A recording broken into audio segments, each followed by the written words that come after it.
Halo Bunda. Kenalkan, kami mahasiswa Universitas Tanjung Pura, Fakultas Ekonomi dan Bisnis, Prodi Akuntansi kelas 3C.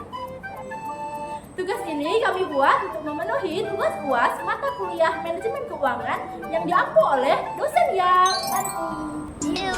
cute, terbaik.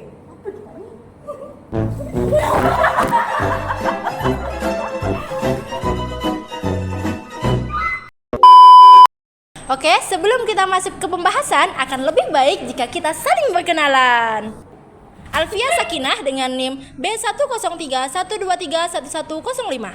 Nina dengan NIM B10312311107. Marcella Flora dengan NIM B10312311116. Maita Rizky Ardani dengan NIM B10312311115.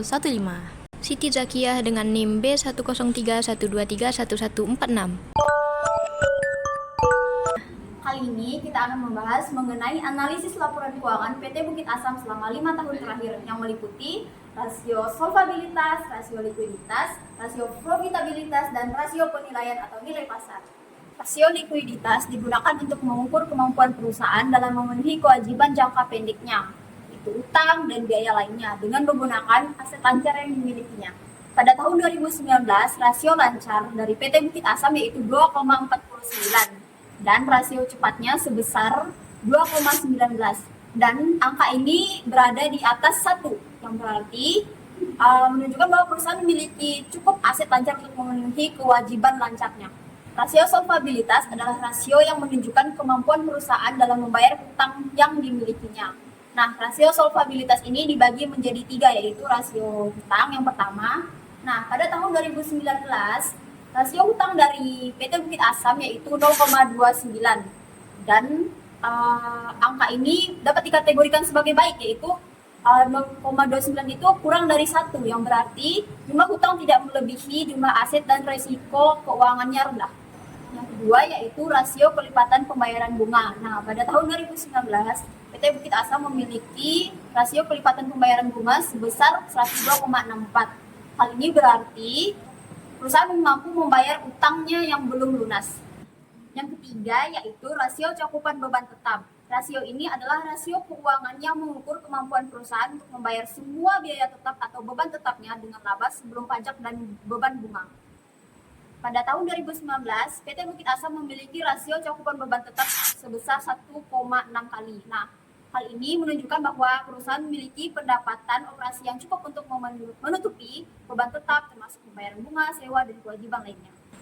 Nah, selanjutnya yaitu rasio profitabilitas. Nah, rasio ini digunakan untuk mengukur kemampuan perusahaan menghasilkan laba dari penjualan aset dan ekuitasnya. Pada tahun 2019, margin laba atas penjualan milik PT Bukit Asam yaitu sebesar 0,15. Nah, hal ini dianggap sehat untuk sebagian industri karena menunjukkan perusahaan dapat mengkonversikan setidaknya 0,15 dari pendapatannya menjadi laba bersih. Yang kedua yaitu Basic Earning Power atau disingkat BEP. Nah, pada tahun 2019, nilai BEP milik PT Bukit Asam yaitu sebesar 0,21. Nah, hal ini menunjukkan bahwa perusahaan mampu menggunakan asetnya secara efisien untuk menghasilkan laba dari operasi sebesar 0,21. Yang selanjutnya yaitu Return of Asset atau disingkat ROA. Nah, ROA ini untuk mengukur kemampuan perusahaan menghasilkan laba dari total aset yang dimilikinya. Nah, ROA milik PT Bukit Asam pada tahun 2019 yaitu 15,54%. Hal ini berarti perusahaan sangat efisien dalam menggunakan asetnya untuk menghasilkan laba. Selanjutnya yaitu Return of Equity atau biasanya disingkat ROE. Nah, ROE digunakan untuk mengukur tingkat pengembalian yang dihasilkan bagi pemegang saham perusahaan. Nah, pada tahun 2019, ROE milik PT Bukit Asam yaitu sebesar 22,2%. Hal ini menandakan bahwa perusahaan mampu menghasilkan pengembalian yang baik terhadap ekuitas pemegang saham. Yang terakhir yaitu rasio nilai pasar atau market value ratio. Rasio ini digunakan untuk mengevaluasi harga saham perusahaan di pasar relatif terhadap ukuran kinerja atau posisi keuangan. Rasio ini memberikan gambaran tentang bagaimana pasar menilai perusahaan berdasarkan harga saham dan prospek masa depan. Rasio ini sangat penting bagi investor yang ingin menilai apakah saham perusahaan dihargai secara wajar atau tidak. Rasio ini terbagi menjadi dua, yaitu harga laba dan nilai pasar atau buku. Harga laba PT Bukit Asam pada tahun 2019 yaitu 7,17. Hal ini kurang dari 10, yang berarti saham yang diperdagangkan pada PT Bukit Asam tidak memiliki harga wajar yang relatif terhadap laba yang dihasilkan.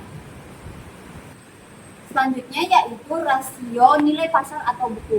Nah, rasio ini mengukur nilai pasar perusahaan relatif terhadap nilai bukunya atau ekuitas perusahaan. Pada tahun 2019, rasio nilai pasar atau buku perusahaan PT Bukit Asam yaitu 1,6. Hal ini menunjukkan saham dihargai lebih tinggi daripada nilai buku perusahaan, mencerminkan harapan pertumbuhan masa depan dan aset tidak terwujud.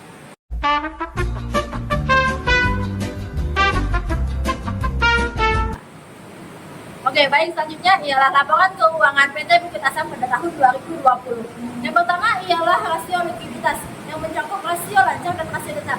Rasio lancar pada tahun 2020 PT Bukit Asam memperoleh nilai 2,16 kali, dan pada rasio tetap PT Bukit Asam tahun 2020 memperoleh senilai 1,95 kali. Yang berarti nilai yang diperoleh pada rasio likuiditas pada tahun 2020 pada laporan keuangan PT Bukit Asam berada di atas angka 1, yang menunjukkan bahwa perusahaan memiliki cukup aset lancar untuk memenuhi kewajiban lancarnya.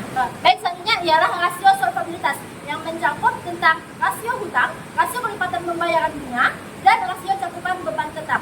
Baik, yang pertama, rasio hutang yang diperoleh oleh PT Bukit Asam pada tahun 2020 ialah senilai 0,30. Yang berarti karena pada rasio hutang pada rasio hutang itu lebih baiknya di bawah dari angka 1, dan rasio hutang yang diperoleh oleh PT Bukit Asam ialah 0,30, yang berarti di bawah angka 1. Maka dapat disimpulkan bahwa jumlah utang tidak melebihi jumlah aset dan resiko keuangannya yang rendah. Lalu yang kedua yakni rasio kelipatan pembayaran. Nah, rasio kelipatan pembayaran ini kebalikan dari rasio utang ya kawan-kawan. Berarti yang awalnya rasio utang itu harus di bawah 1, tapi pada rasio kelipatan pembayaran angka lebih baiknya berada di atas angka 1. Nah, rasio kelipatan pembayaran pada PT Bukit Asam memperoleh senilai 48,20, yang berarti nilai yang diperolehnya lebih dari angka 1. Maka dapat disimpulkan bahwa perusahaan mampu membayar hutang yang belum lunas. Baiklah, selanjutnya ialah rasio cakupan beban tetap. Nah, pada rasio cakupan beban tetap ini, angka baiknya berada pada 1,5 atau lebih. Nah, pada PT Bukit Asam pada tahun 2020, nilai rasio cakupan beban tetap yang diperolehnya ialah senilai 1,80, yang berarti berada di atas angka 1,5. Maka dapat disimpulkan bahwa angka ini menunjukkan bahwa perusahaan memiliki pendapatan operasi yang cukup untuk menutupi beban tetap, termasuk pembayaran bunga, sewa, dan kewajiban-kewajiban lainnya. Oke, yang ketiga ialah rasio profitabilitas yang mencakup margin laba atas penjualan, BEP, ROA, dan ROE. Oke, yang pertama ialah margin laba atas penjualan. Nah, nilai yang baik pada margin laba atas penjualan ialah sebesar 10% atau lebih.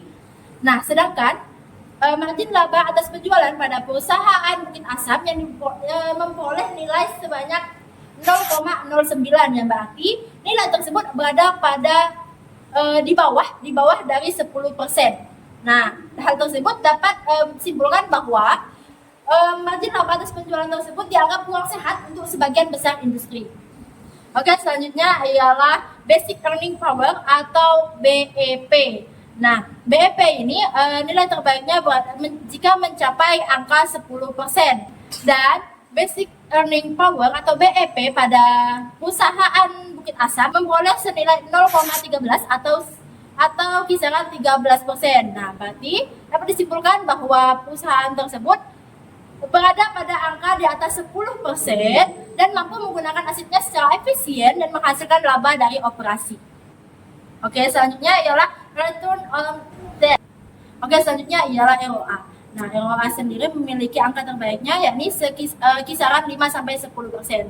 Nah, Pada Bukit Asam sendiri pada tahun 2020, ROA-nya sendiri memiliki nilai seangka 9,92%, yang berarti ROA tersebut dianggap efisien dalam menggunakan asetnya dan untuk menghasilkan laba.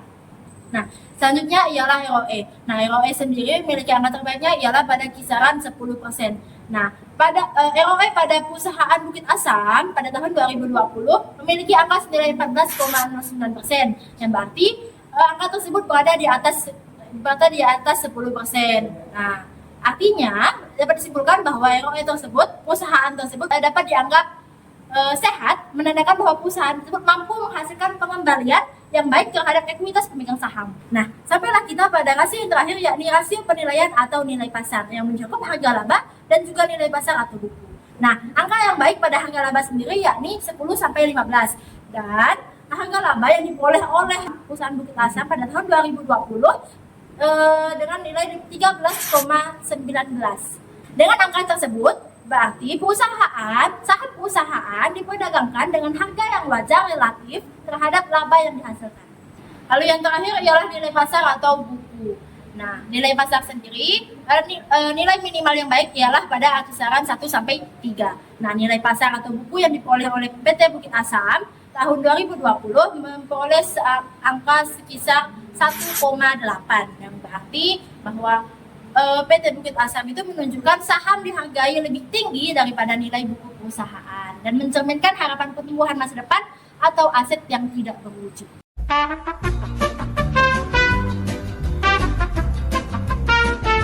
Oke, untuk selanjutnya kita lanjut pada laporan keuangan PT Bukit Asam pada tahun 2021. Yang pertama ada rasio likuiditas yang mencakup rasio lancar dan rasio cepat.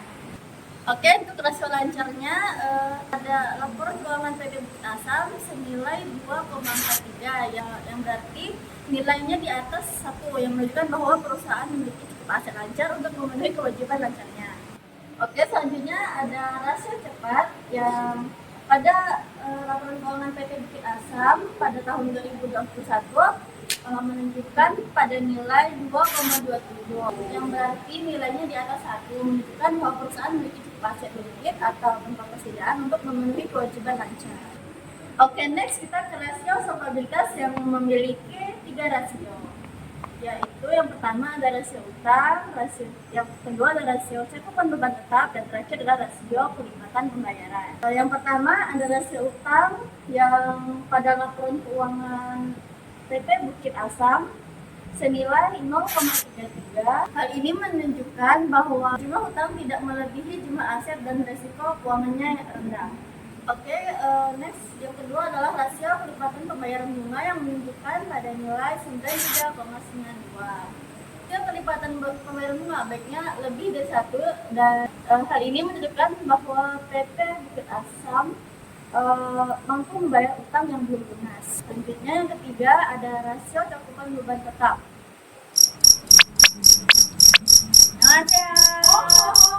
Oke, yang terakhir ada rasio cakupan beban tetap yang menunjukkan nilai 0,88. Dan ini menunjukkan bahwa PT Bukit Asam tidak memiliki pendapatan operasi yang cukup untuk menutupi beban tetap, termasuk pembayaran bunga, sewa, dan kewajiban lainnya. Oke, selanjutnya ada rasio profitabilitas yang berupa margin laba atas penjualan. Yang kedua ada basic earning power atau BOP. Yang ketiga ada return on asset atau ROA. Yang terakhir ada return on equity atau ROE. Oke, margin laba atas penjualan dalam laporan keuangan PT Bukit Asam menunjukkan 0,28 atau 28%. Hal ini menunjukkan hal ini dapat dianggap sehat karena minimal yang baik adalah 10%, yang membuat perusahaan ini dapat mengonversi setidaknya 8% dari pendapatan menjadi laba bersih. Yang kedua ada BOP yang minimal nilainya adalah 10% atau lebih, dan pada laporan keuangan PT Bukit Asam menunjukkan 0,29 atau 29%. Hal ini menunjukkan bahwa perusahaan mampu menggunakan asetnya secara efisien untuk menghasilkan laba dari operasi. Yang ketiga ada return on asset atau ROA yang dalam laporan keuangan PT Bukit Asam menunjukkan kisaran 21,89%. Hal ini menunjukkan bahwa perusahaan dianggap efisien dalam menggunakan asetnya untuk menghasilkan laba. Yang terakhir ada ROE untuk mengukur tingkat pengembalian dihasilkan dari pemegang saham perusahaan. Dan ROE dalam laporan keuangan perusahaan ini menunjukkan 32,61%. Hal ini dianggap sehat, menandakan bahwa perusahaan tersebut mampu menghasilkan pengembalian baik terhadap ekuitas pemegang saham. Yang terakhir ada rasio penilaian atau nilai pasar atau yang biasa dibilang nilai pasar, yang mencakup harga laba dan nilai pasar atau buku. Oke, yang pertama pada harga laba dalam laporan keuangan PT Bukit Asam menunjukkan 3,86 dan baiknya di harga laba ini pada angka 10 sampai 15. Dan sedangkan di laporan keuangan kurang dari itu, yang berarti saham perusahaan diperdakan dengan harga yang kurang wajar relatif terhadap laba yang dihasilkan. Dan yang terakhir ada nilai pasar atau buku yang dalam laporan keuangan ini menunjukkan 1,2. Nilai baik pada nilai pasar atau buku ini baiknya adalah 1 sampai 3. Hal ini menjadikan nilai pada laporan keuangan PT Bukit Saham menunjukkan saham dihargai lebih tinggi daripada nilai perusahaan, mencerminkan harapan pertumbuhan masa depan atau aset tidak berwujud.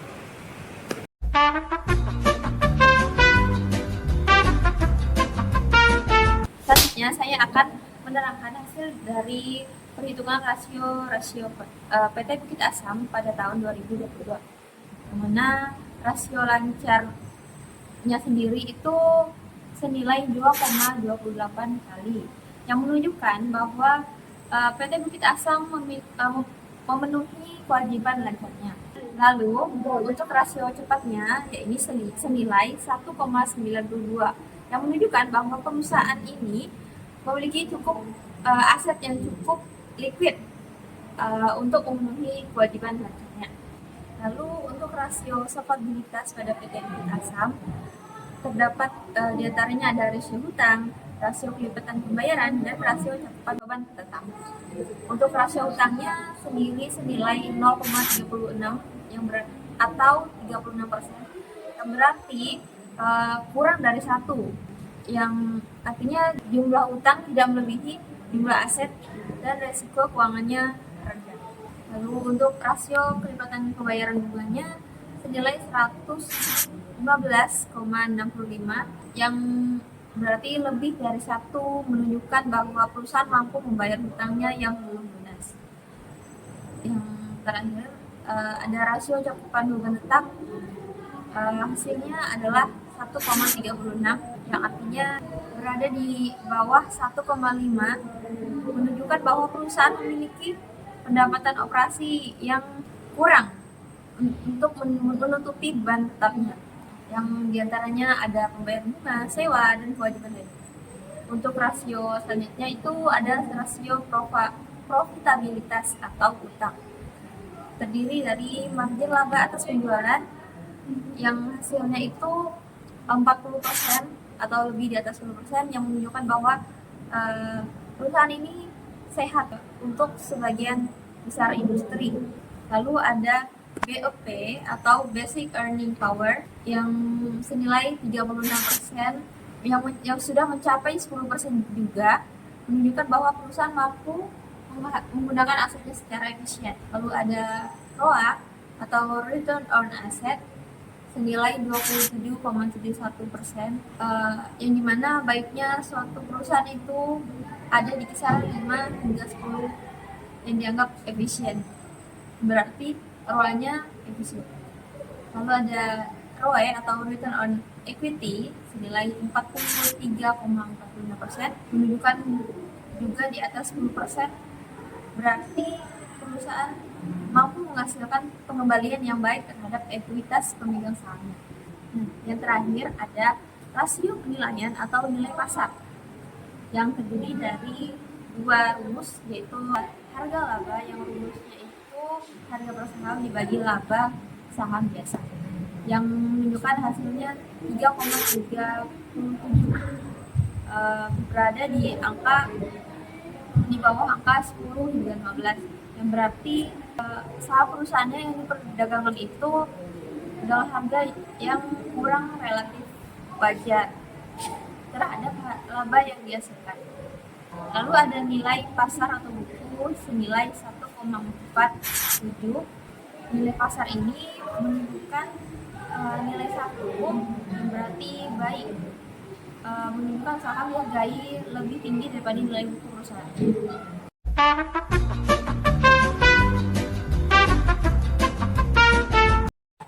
Oke, selanjutnya kita masuk ke interpretasi hasil rasio di tahun 2023. Pertama itu ada rasio likuiditas. Nah, rasio likuiditas ini mencakup rasio lancar dan rasio cepat. Nah, hasil dari rasio lancar sendiri itu 1,52 yang menunjukkan bahwa perusahaan memiliki cukup aset lancar untuk memenuhi kewajiban lancarnya. Nah, kemudian rasio cepat ini senilai 0,97 yang berarti bahwa perusahaan tidak memiliki cukup aset yang likuid untuk memenuhi kewajiban lancar. Kemudian ada rasio solvabilitas yang mencakup rasio utang, rasio cakupan beban tetap, dan rasio kelipatan pembayaran. Pertama itu rasio utang senilai 0,44 yang menunjukkan bahwa jumlah utang tidak melebihi jumlah aset dan risiko keuangannya rendah. Kemudian ada rasio kelipatan pembayaran itu senilai 70,33 yang menunjukkan bahwa perusahaan mampu membayar utang yang belum lunas. Kemudian ada rasio cakupan beban tetap. Ini senilai 5,95. Angka ini menunjukkan bahwa perusahaan memiliki pendapatan operasi yang cukup untuk menutupi beban tetap, termasuk pembayaran bunga, sewa, dan kewajiban lainnya. Nah, kemudian ada rasio profitabilitas, di mana terdapat ada margin laba atas penjualan, BOP, ROA, dan ROE. Pertama itu margin laba atas penjualan itu diperoleh nilai sebesar 0,17 atau 17% yang menunjukkan bahwa perusahaan dianggap sehat untuk sebagian besar industri. Nah, kemudian ada basic earning power atau BEP. Ini senilai 0,21 atau 21% yang menunjukkan bahwa perusahaan mampu menggunakan asetnya secara efisien untuk menghasilkan laba dari operasi. Kemudian ada return on asset atau ROA. Ini senilai 15,75% yang berarti perusahaan dianggap efisien dalam menggunakan asetnya untuk menghasilkan laba. Nah, kemudian ada return of equity atau ROE. Hasilnya senilai 28,32% yang menunjukkan bahwa perusahaan ini dianggap sehat, menandakan bahwa perusahaan mampu menghasilkan pengembalian yang baik terhadap ekuitas pemegang saham. Nah, selanjutnya ada rasio penilaian atau nilai pasar yang mencakup harga laba dan nilai pasar atau buku. Nah, harga laba ini diperoleh nilai 4,59 yang berarti saham perusahaan diperdagangkan dengan harga yang kurang wajar relatif terhadap laba yang dihasilkan. Kemudian ada nilai pasar atau buku senilai 1,2 yang menunjukkan bahwa saham dihargai lebih tinggi daripada nilai buku perusahaan. Ini mencerminkan harapan pertumbuhan masa depan atau aset tidak berwujud.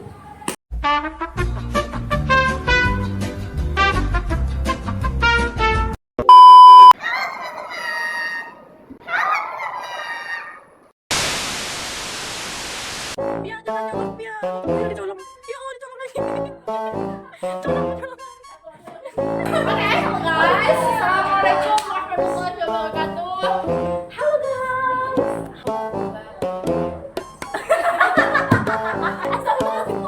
Kali ini kita akan membahas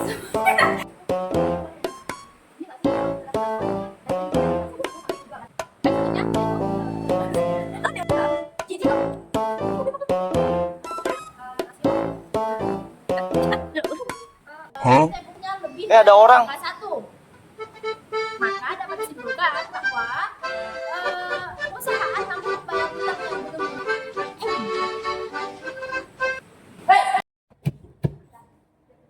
diri Kak. jadi just aja ini. Oke.